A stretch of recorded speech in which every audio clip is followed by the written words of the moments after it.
Kembali lagi di podcast Santai Aja. Gue pernah baca di mana gitu ya. Katanya selera kita itu bisa ada mentoknya di usia-usia tertentu gitu.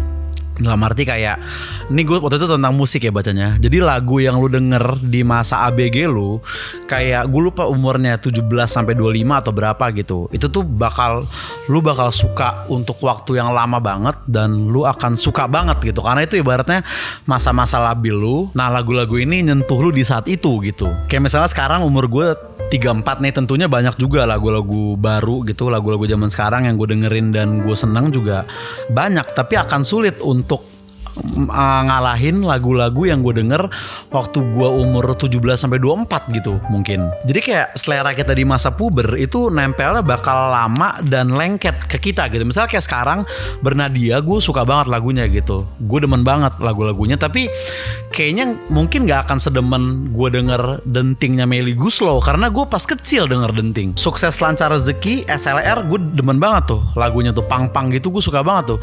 Tapi ya gak akan kayak rasanya akan beda sama Green Day yang gue denger dari SMP. Itulah kenapa lagu-lagu tongkrongan yang dulu kita nyanyiin pakai gitar sambil minum amer di tongkrongan kita di sekolah tuh pasti nempelnya tuh pasti buat kita personal banget gitu. Slang tuh banyak tuh ya kan, Terlalu Manis lah, I Miss You But I Hate You tuh kalau yang seangkatan gue pasti demen banget sama lagu-lagu itu. Slangnya manapun sih sebenarnya, kecuali Polisi Yang Baik Hati. Nah, gue mikir jangan-jangan itu bukan terjadi di musik doang, tapi di TV series juga gitu. Karena kan TV series sekarang yang bagus-bagus kan banyak kan.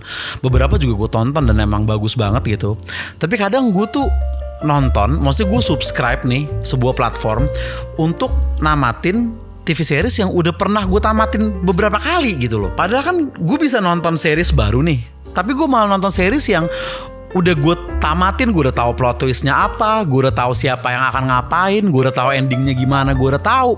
Tapi gue nikmatin lagi dari awal sampai belakang gitu loh. Karena kan namatin series tuh bukan kayak hiburan doang, tapi kayak semi komitmen gak sih sebenarnya? Kayak lu nonton 5 atau 8 season gitu, lu ikutin perkembangan karakternya dari awal kayak gimana, lu ngasih waktu lu ngasih perhatian lu makin kenal karakter-karakter ini, lu nonton mereka sambil terbang di pesawat, sambil di kamar sebelum tidur gitu. Dan nonton series baru yang bagus emang seru, tapi nonton series lama tuh yang lu udah tamatin rasanya kayak ketemu teman lama gitu, ngerti gak lu? Karena kalau ada series yang lu tamatin lebih dari 2 kali, berarti lu demen banget sama series itu. Dan ini adalah series-series yang gue tamatin lebih dari 2 kali. Betul, spoiler alert ya. Ini mungkin akan ada beberapa spoiler di sini tentang series-series ini. Jadi kalau ada yang lagi lu tonton dan gue sebut dan lu belum tahu endingnya, lu langsung skip aja. Yang jelas ini adalah spoiler dari tontonan-tontonan yang gue suka gitu. Jadi di sini nggak bakal ada spoiler ending Merah Putih One for All. Pertama,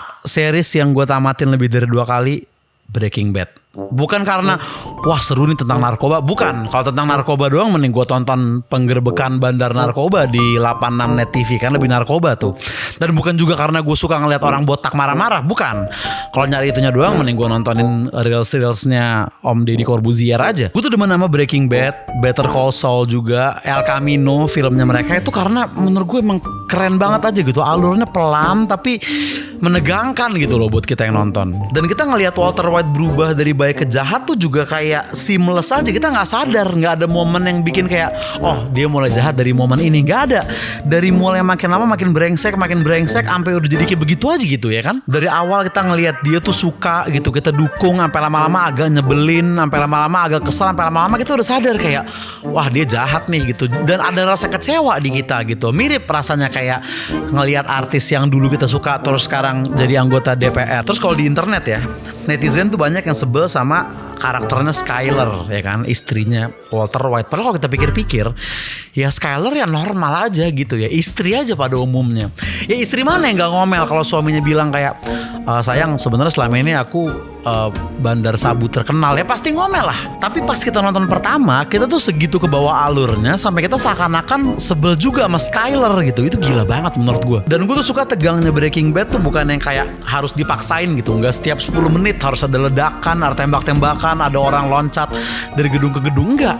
Kadang cuma orang ngobrol doang, kadang diem-dieman di mobil, kadang cuma duduk bareng atau sarapan bareng, tapi kita deg-degan gitu. Berarti kan emang bagus banget ceritanya kan. Bahkan Better Call Saul aja prequelnya yang alurnya lebih pelan lagi, lebih lambat banget aja gue masih nikmatin gitu. Padahal itu banyak istilah-istilah hukum yang gue nggak ngerti, tapi gue tetap nontonin aja gitu. Padahal gue nggak ngerti banyak soal hukum-hukum di situ. Gue kalau kenal Bang Hotman, gue WhatsApp kali gue tanya. Series kedua, Lost. Nah, Lost ini mungkin kayak kebalikannya Breaking Bad kalau buat gue. Dia dari episode 1 tuh udah langsung ngegas dan tegang terus sampai tamat. Dan dia pendalaman karakternya tuh dalam banget tuh.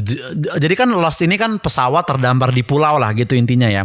Nah, tapi di season 1-nya itu episodenya tuh, jadi misalkan itu kan 40 menit. Nah, itu dibagi part-part gitu, dan satu karakter tuh kadang dapat satu episode. Nah, itu dibagi dua bagian, ada yang dia lagi di pulau itu, perjuangan dia gimana, sama ada flashbacknya, dia masa lalunya gimana. Jadi kita tuh kayak diajak kenalan banget sama karakternya gitu loh. Kita dikasih tahu dia backgroundnya gimana, trauma-traumanya apa aja gitu. Banyak trauma-trauma yang kita lihat di Lost gitu. Makanya Gen Z cocok nonton Lost. Sebenarnya kan Gen Z kan senang kan yang trauma-trauma gini kan. Gue rasa Lost ini agak underrated ya. Kayaknya dia gak sepopuler kayak Walking Dead atau Stranger Things gitu. Dan kayaknya mungkin jarang juga orang yang baru mulai nonton Lost di sekarang gitu, kayaknya agak jarang. Tapi menurut gue secara kualitas sih ini keren banget. Menurut gue suka banget Lost ini. Dan gue nonton ini kayaknya waktu itu waktu semester 1 gue kuliah gue mulainya. Dan gue itu tamatinnya waktu gue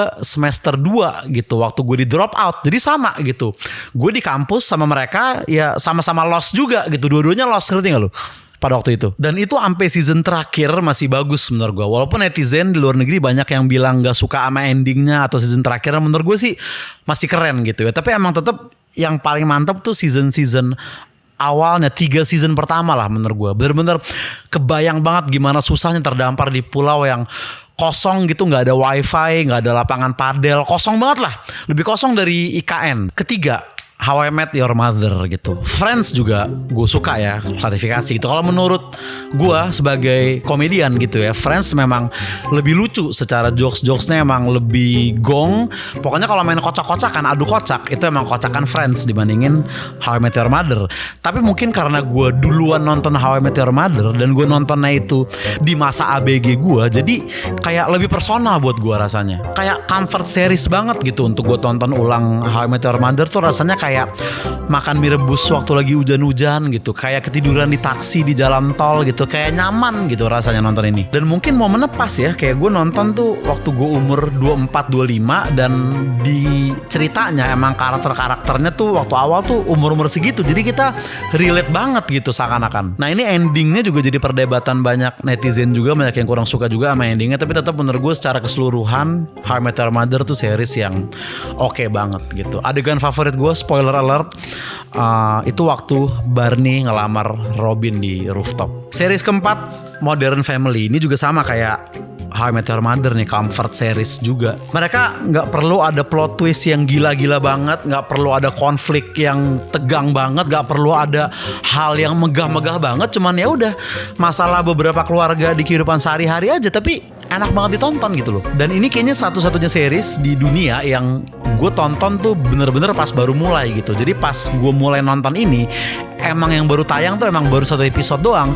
Habis itu gue ikutin terus sampai tamat tuh 9 apa 10 tahun gitu. Jadi dari castnya kecil sampai lama-lama udah kayak agak ABG gitu gue nonton. Lu bayangin, kayak gue nonton episode 1 tuh gue baru lulus SMA, terus gue nonton episode terakhir pas tamat tuh gue udah stand up, gue udah kerja di Ketawa Comedy Club, udah ngerobek tiket gitu. Jadi sepanjang itu gue ngikutin Modern Family gitu loh. Dan ini juga satu-satunya series yang pas tamat tuh gue nangis nontonnya. Ending Modern Family tuh nangis gue. Karena kebetulan emang 2020 waktu itu, jadi pas banget COVID, gue nangis karena sampai kepukul mic gue. Gue nangis karena emang sedih banget itu episode terakhirnya Modern Family ini. Dan mungkin kalau kayak Friends atau kayak How I Met Your Mother gitu ya, atau gue pernah nonton juga Brooklyn 99. Dia kan kalau ibarat stand up comedian tuh LPM-nya tuh rapat gitu. Jadi kita tuh dikasih jokes terus, jokes. Jadi lucunya sering gitu kan. Nah, Modern Family justru nggak kayak gitu. Dia santai aja gitu. Kadang 5 menit ya udah nggak usah ada lucunya, cerita aja lurus aja gitu. Tapi ntar sekalinya ada yang kocak ngakak parah gitu, terus serius lagi, terus gong parah gitu. Jadi dan waktu nggak ada lucunya pun kita tetap nikmatin karena nyaman buat ditonton gitu loh. Dan ketika dia lagi mau ngelucu itu lucu banget, tapi ketika dia lagi pengen bikin yang haru itu juga deep banget gitu. Yang keenam, The Boys. Ini belum tamat sebenarnya ya. Dia baru mau tamat kayaknya. Baru mau season terakhir nih. Tapi gue demen banget The Boys. Spin-off-nya juga Gen V. Gue demen banget. Kayaknya The Boys nih di antara semua series yang gue bahas di sini itu yang paling baru gue tonton ya. Maksudnya jadi di umur gue yang udah agak gede gitu. Tapi gue demennya tuh bisa hampir selevel sama kayak gue demen series-series yang gue tonton pas ABG tadi. Karena emang dari premis tuh udah gila banget. Jadi buat yang gak tahu ya, The Boys nih kayak Avengers gitu. Ya kayak Iron Man, Superman, mereka pahlawan superhero gitu, punya super power, tapi brengsek semua. Kayak mereka baik di mata masyarakat doang gitu, tapi di belakang itu mereka semua jahat. Mereka ngebantai orang sembarangan, gak suka dikit sikat gitu. Terus media tuh nutup-nutupin gitu karena mereka ini dipandangnya superhero kan. Jadi The Boys-nya ini bukan nama superhero-superhero-nya, mereka justru orang-orang biasa yang hidupnya jadi hancur karena superhero-superhero ini. Mereka bersatu untuk lawan superhero-superhero itu. Bayangin gak? Kan kalau lu nonton Spider-Man nih misalnya, Spider-Man ngelawan Venom, ya udah fair, dua-duanya punya super power gitu ya kan. Nah kalau ini orang-orang biasa gitu, orang-orang normal aja harus ngalahin Superman. Bayangin gimana caranya coba. Jadi kayak lebih seru buat ditonton kan. Manusia biasa harus ngelawan superhero gitu kan, susah banget gitu loh ya kan. Gue bukannya bandingin ya, tapi gue semenjak nonton The Boys gue tuh jadi kayak gak bisa lagi nikmatin Avengers atau kayak DC gitu, jadi kayak gak masuk akal buat gue. Dan kayaknya ini gak gue doang, di internet juga kayaknya banyak gitu yang mikir kayak iya juga The Boys bener juga ya, masa iya sih orang dapat super power terus dipakai buat jadi pahlawan gitu. Kayak Peter Parker tuh anak SMA loh gitu, masa iya sih dia dapat super power terus dia jadi pahlawan. Kayaknya enggak deh, gak usah super power deh. Mungkin lo pas SMA punya temen yang gede badannya dan secara fisik tuh dia lebih kuat dari yang lain gitu. Dia lebih atletis, dia lebih sangar, dia lebih kuat gitu. Pokoknya dia secara fisik tuh unggul lah dibanding murid-murid yang lain ya. Karena coba lu kalau ada teman yang kayak gitu, lu inget-inget temen lu yang itu, apakah dia pakai kekuatannya untuk melindungi siswa-siswa lemah di sekolah? Apakah dia tipe temen lu yang suka nyebrangin nenek-nenek nyebrang jalan? Kan kayaknya enggak gitu kan. Dia mungkin jadi yang agak ngebully dan sering nyuruh-nyuruh temannya beli rokok gitu mungkin ya kan. Nah itu baru fisik doang loh, bayangin gimana super power. Dan gue heran kok bisa mereka kepikiran bikin cerita kayak gini gitu. Berarti kan di sana di Hollywood gitu, di ruang rapatnya ada satu orang yang tiba-tiba kayak bentar deh Bray, Avengers tuh kalau kita pikir-pikir sebenarnya aneh ya. Itu gila loh menurut gue bisa mikir sampai sana. Dan komedinya juga brengsek gitu. Ini mungkin kalau buat nih spoiler dikit aja, nggak penting, tapi semoga bisa bikin lo tertarik nonton The Boys karena komedi yang hebat menurut gue. Jadi kayak misalkan gini, lu tahu kekuatannya Luffy One Piece gitu, atau kayak Mr. Fantastic di Fantastic Four kan bisa jadi karet tuh, tangan bisa panjang, kaki bisa manjang gitu kan. Nah di The Boys juga ada yang kayak gitu. Tapi yang bisa manjang, jadi tangannya nggak bisa manjang, kakinya nggak bisa manjang juga. Yang bisa manjang cuma satu, tititnya doang gitu. Kan brengsek kan. Kok lu bisa kepikiran gitu bikin super power kayak gitu. Jadi dia tuh nyekek orang gitu tuh pakai ya titit gitu kan, brengsek kan. Keenam, Attack on Titan. Gue nggak tahu ya anime tuh bisa dihitung series apa enggak nih, sorry kalau salah kategori ya. Tapi kayaknya anime yang gue tamatin sampai 3 kali itu Attack on Titan ini. Yang bikin gue suka dari Attack on Titan adalah kayak deg-degannya itu loh. Kayak semua karakter tuh beneran dalam bahaya gitu. Mereka bisa jelangah terus lewat gitu. Kayak ada banyak anime lain yang berusaha bikin suasana tegang, tapi kita nontonnya gak tegang beneran karena kita tahu kayak ini ntar pasti ujung-ujungnya jagoannya menang dan dia akan baik-baik aja gitu. Tapi kalau Attack on Titan gak kayak gitu loh. Kayak kita ada rasa tegang, gila nih bahaya banget ya, apalagi awal-awal ya. Attack on Titan awal tuh gila banget, walaupun sampai tamat juga tetap mantap bener gue Attack on Titan. Attack on Titan nih yang orang ribut lawan monster-monster gede ya, jangan salah tonton gitu. Bukan yang Andika main keyboard tuh, bukan Attack on Titan, itu The Titans grup band ada. Ketujuh series yang gue tamatin sampai 3 kali, bahkan yang ini kayaknya lebih deh dari 3 kali deh. Game of Thrones. Ini kayaknya series favorit gue sepanjang masa kayaknya. Walaupun 2 season terakhirnya mungkin agak kurang, tapi 6 season awal Game of Thrones itu best. Gue juga suka House of the Dragon, gue juga suka A Night of the Seven Kingdoms. Gue juga bahkan gue baca bukunya juga si Game of Thrones ini karena emang gue demen banget Game of Thrones ini ceritanya tuh udah keren banget menurut gue. Kayaknya gue nggak akan bahas di sini.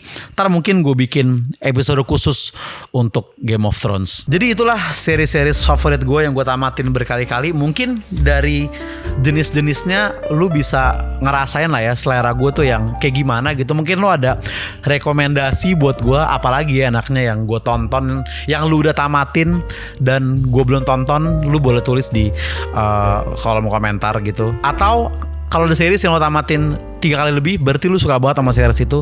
Tulis juga di kolom komentar, oke? Sampai ketemu di podcast santai aja berikutnya. Bye-bye.